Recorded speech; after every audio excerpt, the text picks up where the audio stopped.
Welcome to the scorching arena of valor and the crucible of courage. This is the Forged in the Fires podcast with Fireman Rob. Here, in the inferno of life's greatest challenges, heroes are shaped and legends are born. Every episode is a torchlight of wisdom, casting a glow on the paths walked by those who've braved the flames and emerged stronger. In this furnace of fortitude, we'll explore tales of resilience, bravery, and the unyielding human spirit. Each guest brings their own spark of insight, lighting up the darkness and guiding us through the smoke of adversity. With Fireman Rob at the helm, prepared to delve into conversations that smolder with significance and stories that kindle the soul. It's not just a podcast, it's a beacon for all who seek to rise from the ashes and glow with purpose. So stoke the fires of your curiosity and ready your heart for tales of triumph and transformation. The flames are roaring. The stage is ablaze. Welcome to the Forged in the Fires podcast. Let the journey begin.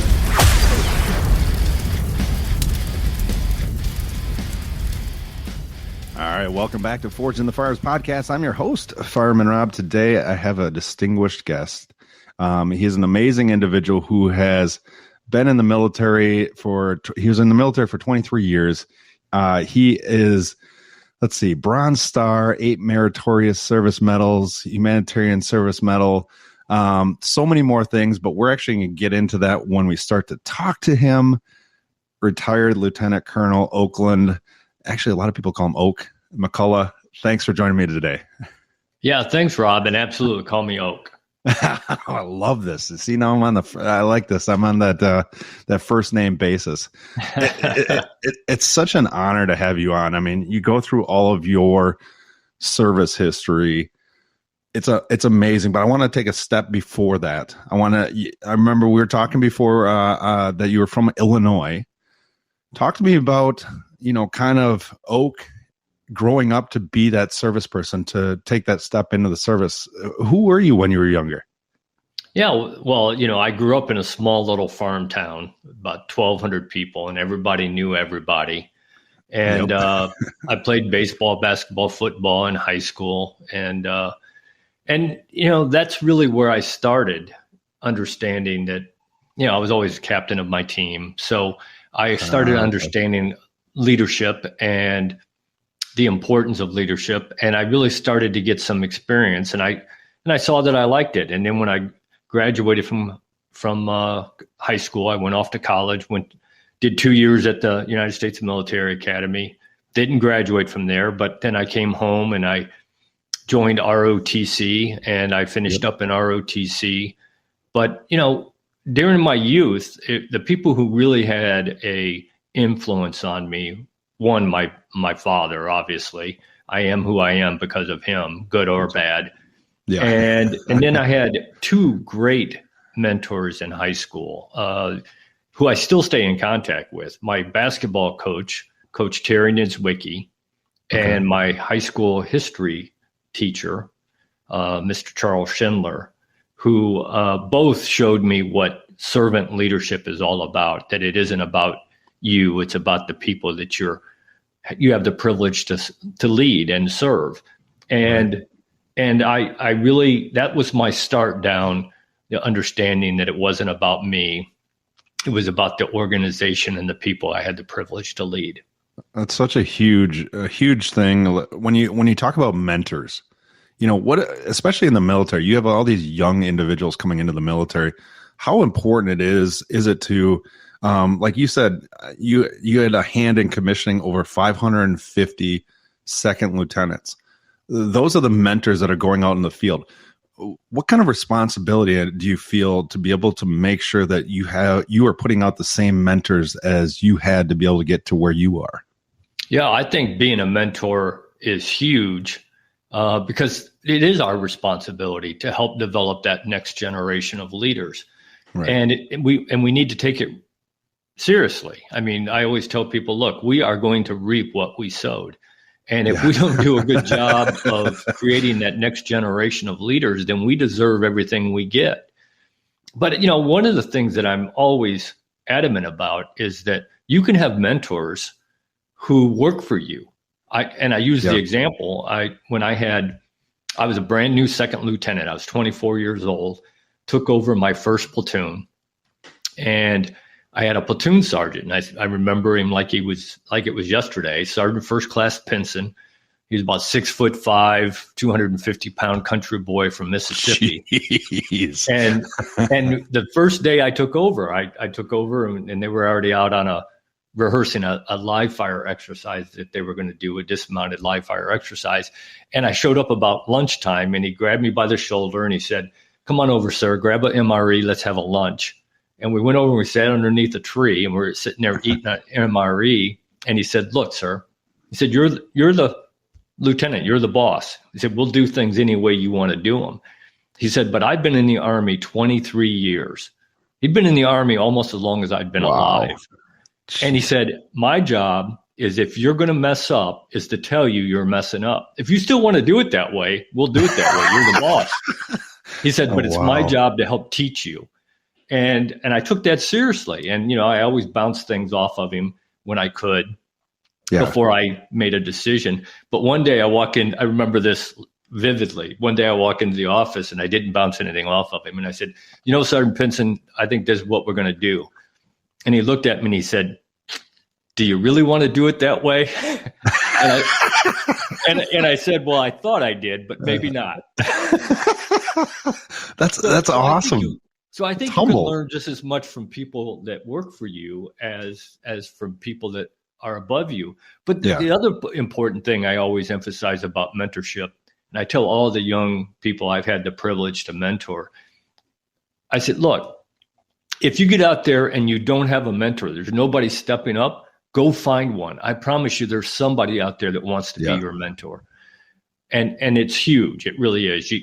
We've got to do a better job of coaching, training, teaching the young leaders that we have coming up today. How hard is it, though, as a young leader to be able to be humble enough to, allow that experienced individual who hasn't gotten to your status yet? How hard is it to be humble to that information and utilize it? Because that's not easy for a lot of people, I would have to say. It isn't, because a lot of people let their ego get in the way. Yeah. And I tell people all the time, if you want to be a leader, put your ego away. And we all have an ego. Let's not kid ourselves. No. Anybody who says they don't is lying to you. We all have an ego. Right. But, you got to understand, and there's nothing wrong with that. I mean, your ego is what helps you become better and do better things and want to be the best at what you do. But you also have to understand that there's a time to put it to the side and listen to people. Because you don't have all the answers, you don't have all the knowledge, and you don't have all the skills. And if you understand that, then you understand the importance of using everybody on your team to help not only make you better, but make the team better and make the people on your team better. Oh, completely. Now, I want to kind of shift this also to leadership in different scenarios, because it's so valuable. I know a lot of businesses are like, okay, we want to learn from the military because it's a high operational, effective environment that you're going into. How did it differ from your deployments for military operations as opposed to disaster relief? How did you reframe your mindset, or was it similar? Well, I think leadership is leadership. No matter what scenario you're in, no matter what profession you're in. I always tell people, look, the principles that made me a good leader in the military are the same ones that make me a good leader in the civilian world when I ran my food bank for 2 years. So I think the principles are always the same. Now, how you use them and how you implement them and how you communicate with people changes based on the situation. And certainly how you communicate with people in a wartime situation is different than in a peacekeeping operation. I mean, I certainly approached people differently when I was in Kosovo doing a peacekeeping operation than when I was in Iraq doing wartime stuff. But I think the principles stay the same. Just how you implement them changes a little bit. Is it hard to turn those off and on? Because I think, especially like, were you younger when you were in your first deployment? You know, those. Yeah, I was a first lieutenant during the Desert Shield, Desert Storm, and then I was a major during my deployments for Bosnia and Kosovo. So yeah, about 15 years difference. When you look back at that, what do you think some of the principles were that you changed from that first deployment to the Kosovo one? Well, I think one of the things is I got better at communicating. And I think that's one of the huge things that's one of the things that young leaders have a hard time understanding is how to communicate effectively. Because when you're a young leader and you're the person in charge, you think you're the boss and that whatever you say goes. And when you get into like a peacekeeping operation, when you're dealing with two sides that hate each other, and I always tell people, look, Americans think they know what hate is. We have no idea what hate is. And that's a good thing. Yes, exactly. And so, when you're trying to talk, when you bring a Serb person and an Albanian who have hated each other all their life into the same room, and you're trying to negotiate something with them, you first, you got to be able to listen. And second, you got to be able to kind of negotiate things with them. And I think that's something I learned as I grew up as a leader, how to one, listen, and number two, how to kind of coax people into coming to a common understanding. And that's tough. And I think it's even harder as a young lieutenant or a young leader, no matter what profession you're in, to learn those lessons. The only way you're going to learn them is to be put in those situations where you have to learn them. And that's one of the things. Scary. It is. And one of the things I tell, every leader that I talk to is, look, never, ever, ever turn down a leadership opportunity, because that's how you learn. Look, we can sit here and talk about leadership till we can't talk anymore. And we can bring 1,000 people on here to talk about leadership, and you can absorb all of it. But until you go out there and actually lead, it doesn't mean anything. It's just knowledge. And knowledge is not what makes you a leader. You got to experience and figure out what works for you and what doesn't work for you.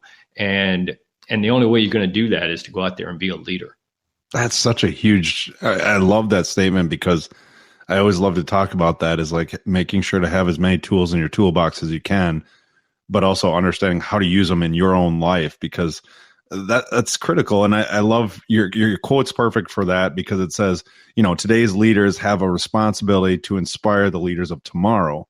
And that knowledge that you gain, that experiential knowledge, can you talk to me more about that when you're developing these leaders, is having them understand that experiential knowledge and how they see certain things that they do or certain things that they experience is critical to be able to communicate that, to be able to have, like your book says, your leadership legacy? Right. So I make sure I really emphasize with everybody I talk to, but certainly with young leaders, is, look, we don't want robots. Right. We want you to keep your personality. We want you to keep your, whatever it is you have that makes you as a leader, because that's what makes you the person you are, and is going to make you a good leader. If you try to be somebody else as a leader, you're going to fail, because you don't have the same skills, knowledge, and abilities that somebody else does. You have what you have. And so you got to figure out what makes that work for you, not what works for somebody else. Because what works for me may not work for you. And that's really important that people understand that it is about them, that part of it. They have to use the skills and the knowledge and the ability they have, and they have to hone those to make them the best leader they can be. And, because legacy is, to me, legacy is two parts. It's a very, very small part of what you actually did, maybe 20%. It does matter, because in the real world, results do matter. maybe in fantasy land where everybody gets a trophy and everybody's a winner, maybe not. But in the real world where we live, results matter. So you have to get results as a leader. That's you're going to be judged by that. But if that's the only thing you think your legacy is, then you're going to be very disappointed, because when you leave that organization that you led and the next leader comes in, they're going to change things. And there goes your legacy, if that's all that's about your legacy. Oh, that's true. The most of your legacy is about the generation of leaders that you produce that are going to last for years and years and years. And again, I had a guy who worked for me when I ran my ROTC program. And I say he worked for me. Again, he was probably a better leader than I was, Master Sergeant David Powell. And you're very humble, sir. I have to say, you're very humble. Well, I mean, you got to be honest. I mean, this guy was fantastic. And again, I stay in contact with him, and I bounce things off of him every once in a while. But I said we were sitting there talking about the importance of what we were doing, producing the next generation of leaders, not only for the Army, but for the nation. Right. And he looked at me and he said, sir, great leadership handed down from generation to generation is what develops great nations. Oh, and I thought to myself, what a powerful quote. I wish I could take credit for it, but I can't. But you know what the most powerful part of that quote is, Rob? That you can take that word nations and you can substitute anything you want for that. It's true. Family, university, food bank, hospital, military, whatever, it doesn't matter, because every organization needs good leadership. And it's our responsibility as the current leaders to create that next generation of leaders who will then create the next generation, who will then create the next generation. And I really do believe that is what makes an organization great. And the analogy I always use is this. Pick any sports team you want in any sport you want: baseball, basketball, football, soccer, hockey. I don't care. Right. Pick the teams that are annually the best, habitually the best teams. And they are the teams that grow their talent from the beginning. They're not the teams that go out there and get the free agent for 1 year. They grow their talent. They create their leaders from the ground up. That's so true. I love that you said family, because, how tough is it to be that leader in your own house? Because I'm as a parent, it's one of the harder jobs and most rewarding jobs that I've ever had. You have 2 children, you have a granddaughter and 2 grandsons. How does it feel to be that dad, that granddad? How does that play into that leadership legacy? Yeah, I think it's huge. And I always tell people the 2 hardest leadership jobs you're ever going to have: one, leading your peers. If you can lead your peers, you can lead anybody. And number 2, being the leader of your family. Right. And that's where it starts. If you can't lead your own family, then how are you going to lead somebody else? Right.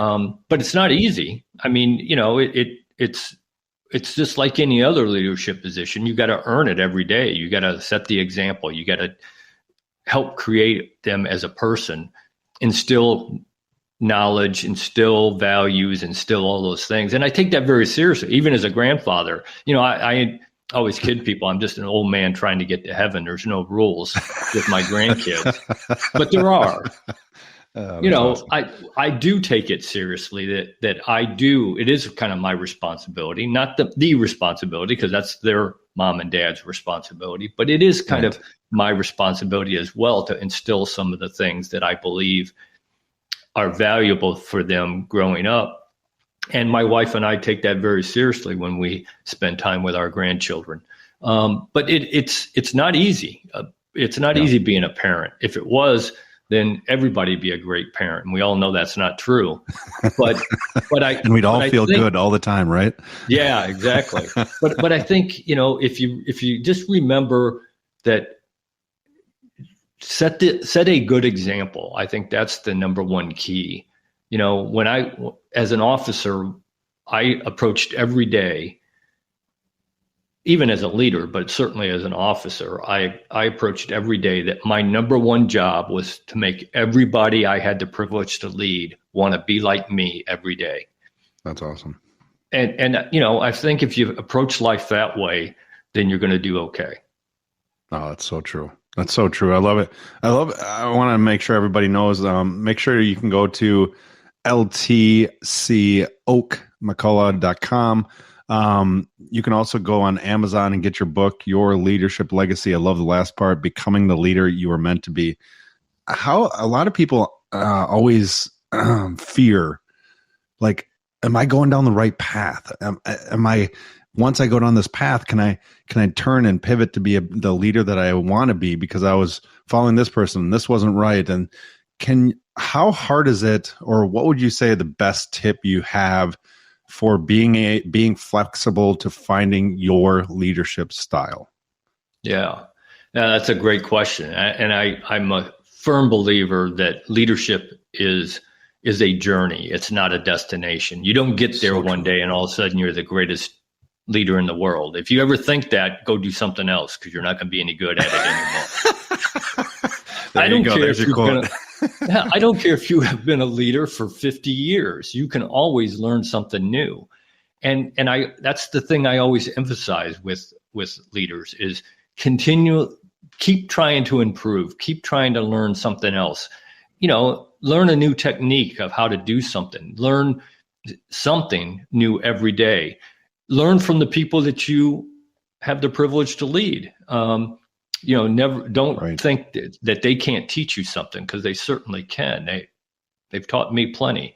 But I think, you just have to understand that we're not perfect. We're all going to make mistakes. Right. And as long as you learn from those mistakes, first admit the mistakes, take ownership of it, and then learn from it so that you don't do it again, then you're going to become a better leader as you go along. And that's, you owe that to the people that you're leading. They deserve for you to be the best leader you can be. But the only way you're going to get there is to continue to learn and develop, no matter how long you've been a leader. It's so true. Now, when you take a look back at your military career, if you could put in one sentence, what would be the legacy that you feel or want to have left with that? Yeah, I think for me, it's the servant leadership part, and creating the next generation of leaders to be that type of leader. That to me is so important, that I helped create the next generation of leaders in a servant way. And I'll give you kind of pat my own back, I guess. Hey, you have to. I mean, come on. I have a whole page of things that you've done. Well, this really made me feel really good, and it made me realize that I have done some of the things that I really wanted to do. I commissioned a lady out of my ROTC program back in 2007. And last December, I was up in Savannah, Georgia at a conference, and she happened to be stationed at Fort Stewart, Georgia, right outside Savannah. And so, she has stayed in contact with me over the years. And I told her I was going to be in the area, and she said, we got to have lunch. So I said, yeah, I'll have lunch. So we went out to lunch, and we're sitting there eating lunch and talking. And she says, sir, I got some good news. She said, I just came out on the Lieutenant Colonel's list. You think that didn't make me feel old? Oh, yeah. but I said, congratulations. I said, so what do you want to do now that you're at this point in your career? And she said, I only have one goal left. I want to go back and I want to be the professor of military science at the University of South Alabama. And I want to run that program like you did when you commissioned me. And, that just made me realize that I've had some influence, and I've done some of the things that I wanted to do. I absolutely love that. That is proof positive that, your mentorship, your leadership is going to change other people's lives. And I always say you never know what you're going to hear from people that you've affected. And you don't do it because of that. You do it because you want to be that great leader, right? That's right. Well, one of the things that I'm a firm believer in, because as a leader, you are going to make a difference in somebody's life every day. Right. Why not make a conscious decision to make a positive difference in people's lives? Yeah. And, that I challenge every single lieutenant that I have helped commission. One of the things I challenge them is every day go out and find one person and make a positive difference in their lives. Just one. Just imagine how much better our families would be, our communities would be, our neighborhoods would be, our cities would be, our organizations would be if we made one positive difference, if everybody made one positive difference every day in somebody's life. Jeez. Yeah. That'd be amazing. That would literally be one of those things that would change the world. It would. And I'm not telling you to go find 10. One. Right. Not that hard. No. I love it. Well, make sure you go to, it's Lieutenant Colonel. So it's LTC Oak McCulloch .com. I'm sorry. Make sure you go to Amazon, get his book, Your Leadership Legacy, Become the Leader You Were Meant to Be. Thank you so much for joining me, but I actually have 3 questions before we leave. Are you ready? I am. All right. First question. If you could go back to your 18-year-old self and ask yourself and give yourself one piece of advice, what would that be? Oh, wow. I mean, it's only like 3 years ago, right, Oak? Yeah. Something like that. I think the number one thing I would tell myself is become a better listener. I like that. That's and so it took me a long time to get there, but I finally, I think I'm a pretty good listener now. I love that. All right. The second question, everybody's going through struggles and challenges in their lives. If you could give them 2 habits that they can incorporate into their daily life, whether it's in the morning, afternoon, or evening, what would those 2 habits be to continue to move forward in their life? Number 1 is reflection. I am a huge believer in reflection, and I believe there's 2 parts to that. At every major event you do, reflect on that, but also add it to your daily routine. I every night before I go to bed, I go through a couple habits. I believe in routines inside of routines. Yeah. But one of the things I do every single day before I go to bed is I think, what did I accomplish today? What did I want to accomplish? How can I do what I did better? Wow. And I think if you add reflection to your life, I think you will see a huge change in your life. You'll see that you're getting better every single time you do something. And the other thing that I would tell people is develop a routine. Yeah. I start every single day exactly the same. I get up, I listen to the daily mass, I read a chapter in the Bible, and I say my daily prayers every morning. I don't care where I am in the world. That's what I do. Wow. But the first thing kind of sets me off on the right path. Yeah. Whatever you want to do, make them habits, make them, good habits, and develop that routine. So have routines inside of routines. Do the same thing the same way as much as possible. I love that.